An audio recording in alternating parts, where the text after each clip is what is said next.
Everybody, amprepairguy.com, 203-892-4119. Today we're working on a SB220 that was converted to 6 meters. Let's see if I can find my PL259 connector. Oh, here it is. So first off, the SO239s have no grip, so I'm going to swap them. So it just slides in and out. It's very important, especially on the output side, to have grip. This just slides in and out. See that in and out? There's the input one. Same thing. Okay, so I'm going to change the filter caps.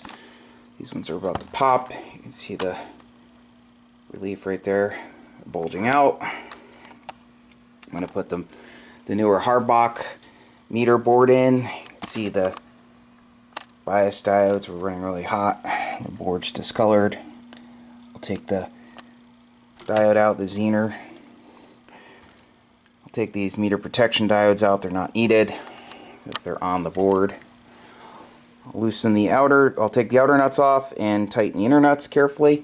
So this thing took a whack at some point. It was packed really well. It didn't happen here, coming here. But the brackets are bent a bunch and the floor is bent upwards. So I bent the transformer down a bit and I will bend the side cover. It actually definitely happened before it came here because the side panel screw was missing here and here, and even with the panel on, it wouldn't line up. So someone worked on it, and anyway, that's all corrected. I bent this back, so now it all lines up. The floor is bent a little bit here, but that's okay. So what I am going to do is I'm going to replace the two screws and put a washer. You know, you have the screw here for the transformer, the one over there. See, it's like pulling through the aluminum. Breakers are okay. That stuff's okay.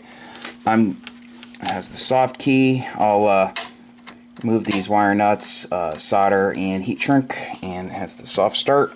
I'll change the cap over here.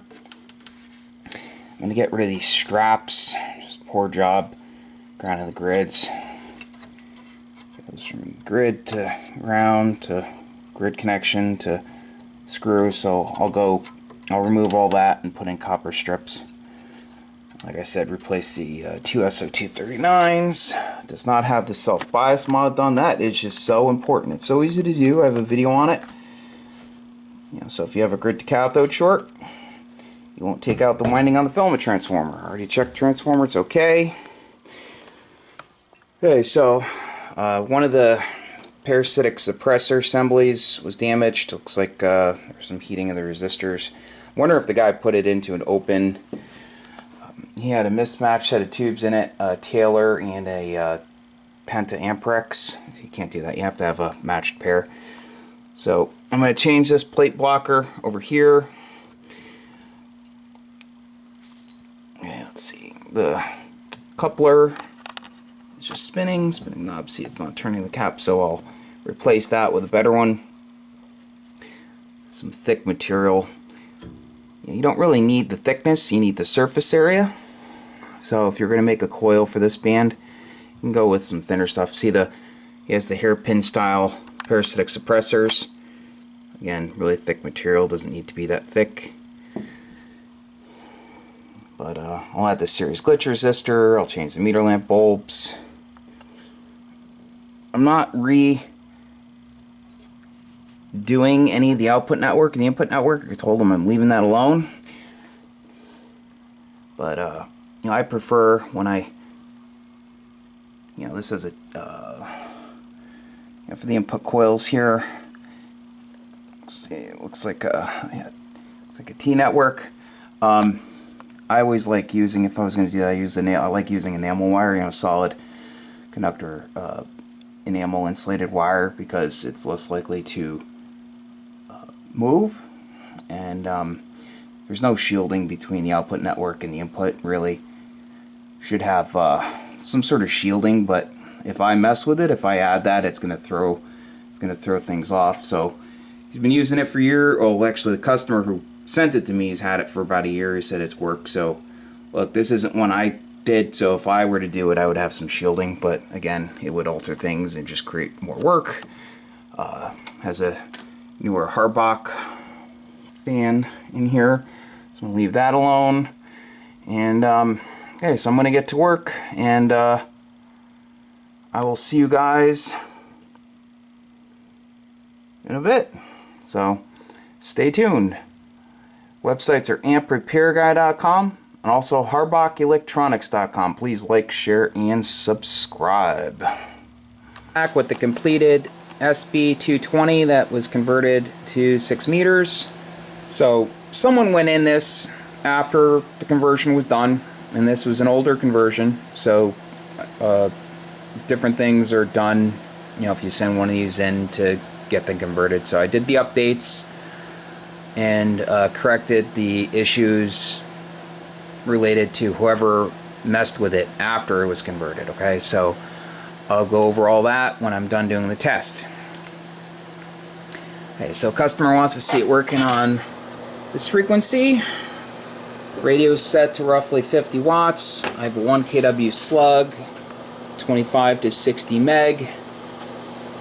This meter has a switch on it, so I can double the internal resistance, the exact internal resistance of the meter movement. So that's the largest slug I have right now for this band. So right now it's on 0 to a kilowatt, but I'm going to switch it to the 0 to 2 kilowatt. So I'll bring it up to the 600, which will be 1200. Okay, so you want to keep it around 12 or less. You know, that's what the transformer's rated for. You don't want to cook the plate transformer. Okay, so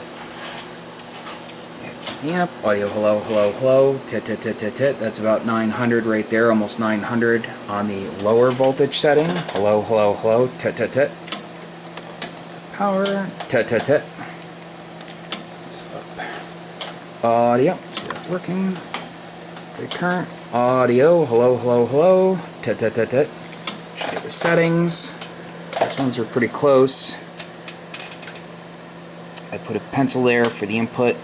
Actually, I'm going to have to move it over here because I had tuned it with my analyzer first. You know, I'll go over that when I take the covers off, but then I tweaked it with it on, and you know, the cathode impedance changes a little bit. You know, the harder you bias it on, it'll change just a little bit versus just being biased on. Okay, so I'll mark that, and you can put some masking tape there or something if you want. Okay, so I'm going to put a higher voltage setting.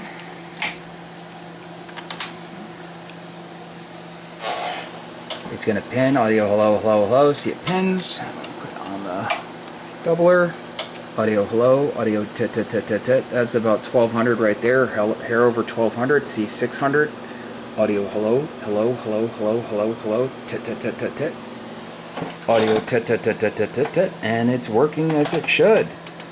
The standby operate switch. Okay, so I'll let the tubes cool off for a second, and then I'll show you what I did on the inside.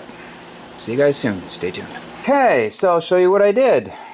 So, put the new Harbach filter cap board kit in, new metering board, put the series glitch resistor in, new cap over here, new meter lamps.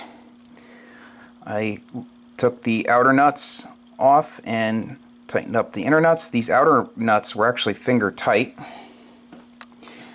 I replaced the screws for the coupler. I used the 632 Phillips head screws. Now I was able to get them super tight with my screwdriver, so they won't loosen up again like before when I came in.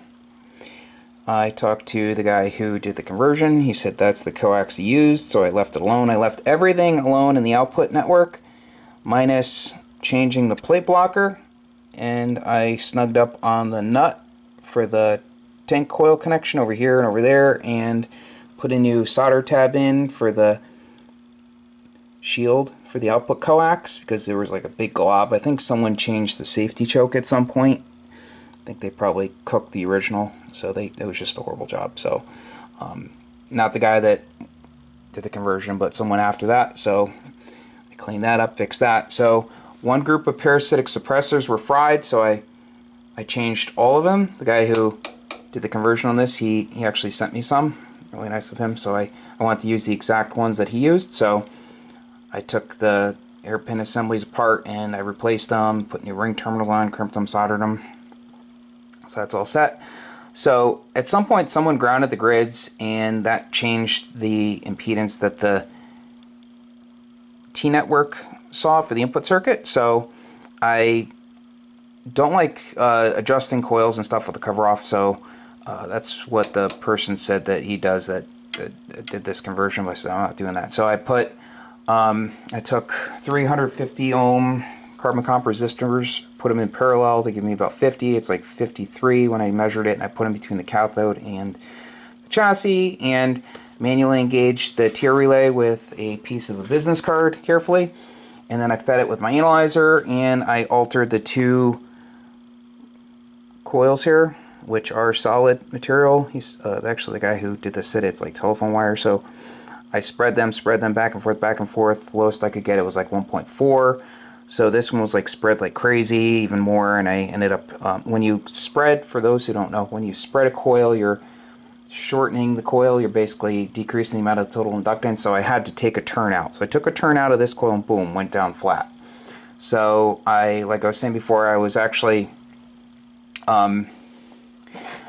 tuning it with the resistors in, got down flat, and then I took the resistors out and turned it on, and then had my analyzer still hooked up, biased the tubes on, and still flat. And then, you know, when I went to drive it with more power, obviously the cathode impedance changed a little bit, so I put some power into it, and then I had a meter in between the amp and it's over here on the floor at the using a wattometer. I tuned it down. I put like, I don't know, 10 watts in or something, just carrier, and tuned it down flat. So input circuit's all set. So I've done a lot of input circuit work over the years and amps I've built, and this one was just easy, really easy to get to. You don't have to take the front panel off or anything like a stock Sb220. So I replaced the B positive wire, zip tied all the wires over here. I actually didn't show it, but I had to fix some of the clear material coming over the secondary leads. It was all burnt up from touching a resistor. I just wanted to make sure the leads were okay. They were, so cut that back and I put heat shrink over it. I bent the transformer back as best I could. I put new screws in it.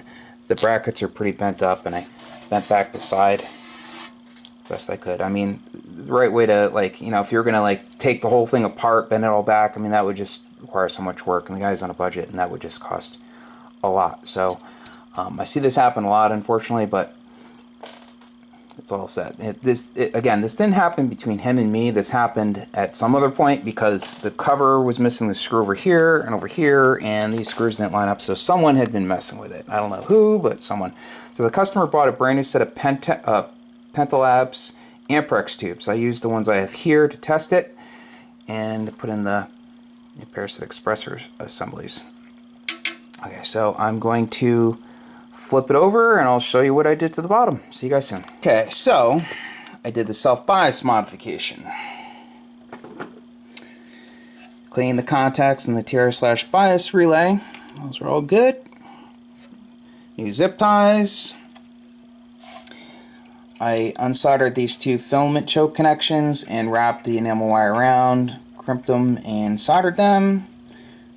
Grounded the grid connections right to the chassis.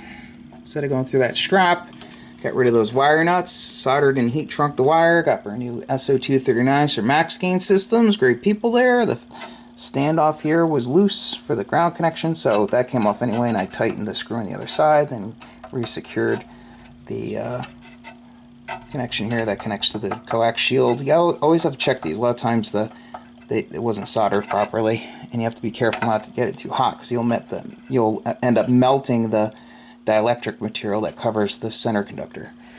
Okay, so that's all good. Confirm that these are 20 ohm resistors because it's wired for 240. Fix some solder joints down here. I insulated one of the leads for the bypass cap.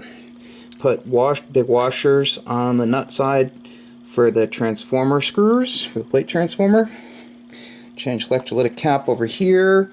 Make sure all these connections were nice and tight, pushed on tight. Let's see what else. There was also another wire nut under here for a blower lead, so I removed it, soldered and heat shrunk it, And that's about it. So this thing is good to go. This is an oldie, I guess. This one was done a long while back, so it should last a long time. So someone went in here and grounded the grids, like I said, and they probably just threw their hat up. I mean, had really high input SWR. Had the customer said he didn't see any static plate current. I mean, so also had the open on the output and the input SO239. So you know, just that's why I don't know if he said he didn't work on it. I think he sent it to someone. He just I don't know if he wants to tell me who or what, but just if you have something that needs to be fixed, send it in. And I almost didn't get involved with this, but I'm like, I felt really bad. He was very discouraged, and I felt bad, so I'm glad I did. This was fun. It was different, and came out really good. So check out my websites, amprepairguy.com, also harbachelectronics.com. Please like, share, and subscribe. I have an Sb220 to do, and another amp in the box, more on the way. And Harbach orders to pack tomorrow. Tomorrow's going to be nice. I'm going to do some outside stuff tomorrow.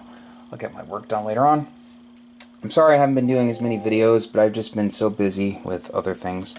But I did clean my workbench up a bunch. Now it's filled up with amps, but I did get rid of a lot of stuff.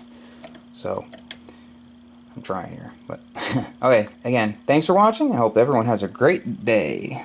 73.